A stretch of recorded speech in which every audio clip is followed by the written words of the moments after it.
we have a pre-calculus problem. Okay, let's go to the question. Solve log base 2 of x negative 3 times log base 1 over 2 of x equals to 6.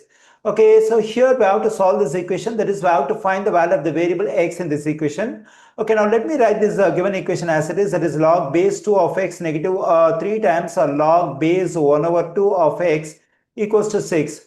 Okay, now let me assume there is 1 multiplied over here. Even if I assume there is 1 multiplied over here, still it is equal to this original stuff, because 1 times this log base 2 of x is equal to log base 2 of x. Okay, now what I'm going to do is I'm going to move this logarithm to denominator. Okay, whenever I move a logarithm from numerator to denominator or denominator to numerator, I have to switch the argument and base. That is, here we have 1 in numerator. So when I move this one to denominator, so this argument x will become the base and the base 2 will become the argument. That is, I switch the base and argument over here. Negative. Now let me move this one also to denominator. Then we'll have this 3 in numerator. So log, we have to switch the argument and base. That is, this x will become the base and the base 1 over 2 will become the argument. Okay, equals to 6. Then we get 1 over log base x of 2 negative 3 over. Okay, now let me consider the quotient rule of logarithm. That is log base a of m over n. Okay, here the argument is a fraction. Whenever the argument of a logarithm is a fraction, what we can do is we can take this logarithm separately for numerator and denominator, and we have to subtract the results.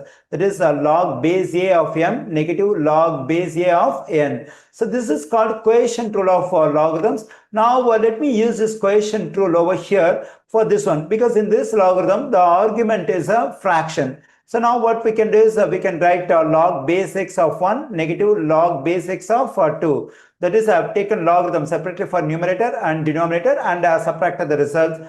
Okay, equals to, we have 6 on the right side. Okay, 1 over log base x of 2 negative 3 over. In any logarithm, if the argument is 1, its value is 0. So the value of this logarithm is 0 because its argument is 1. Then we get 0 negative log base x of 2 equals to 6. Okay, let me continue over here. 1 over log base x of 2 negative 3 over. Okay, so here we can write this stuff as a negative log base x of 2 equals to 6. Okay, here we can multiply this negative and negative. Negative times negative will become positive. Okay, let me write the first term over here. Log base x of 2 over here. Negative times negative will become positive. 3 over log base x of 2 equals to 6. Okay, here we are adding two fractions with the same denominator, that is log base x of 2. Now we can take this log base x of 2 as a common denominator. We can add the numerators 1 plus 3 equals to 6. Then we get 4 over log base x of 2 equals to 6. Now let me move this logarithm to numerator. When I move this logarithm to numerator, I have to switch the base and argument. Okay, let me continue over here. That is 4 times log base 2 of x equals to 6. Okay, here I have switched the base and argument. Okay, now let me divide both sides of this equation by 4. When I do so, this 4 will cancel out. Then I'm getting log base 2 of x equals to, okay, here 2 goes into 4 2 times and 2 goes into 6 3 times. I'm getting 3 over 2. Okay, now this equation is in logarithmic form. To solve for x in this equation, we have to convert this equation to exponential form. How do we have to convert this equation to exponential form? For that, we have to consider the part which contains logarithm. Here we have logarithm on the left side of the equation. Now we have to move this logarithm along with the base 2 to the right side of the equation. When this logarithm is moved to the right side of the equation, we have to ignore this logarithm and we have to consider only the base 2 on the right side of the equation. The value which already exists on the right side will become the exponent over here. That is 2 to the power of 3 over 2. And we have x on the left side of the equation. Okay, now we got the equation in exponential form. Okay, we get x equals to 2 to the power of, and we can write this fraction 3 over 2 as 1 over 2 times 3. So when I multiply this fraction 1 over 2 by 3, I am getting 3 over 2. Okay, at the exponent, whenever two values are multiplied, what we can do is we can take one of the values as an exponent for this base.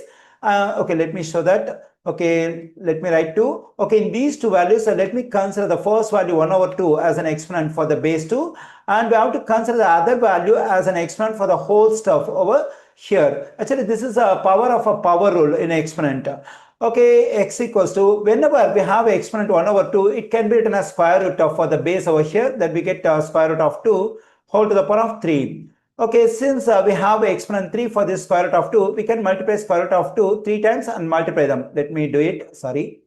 Square root of 2. Okay, here x equals to, whenever we multiply square root of 2 and square root of 2, it will just become 2, and this square root of 2 will remain same, that is we get 2 times square root of 2. Okay, in the given equation I have solved for x, the value of x is 2 times square root of 2.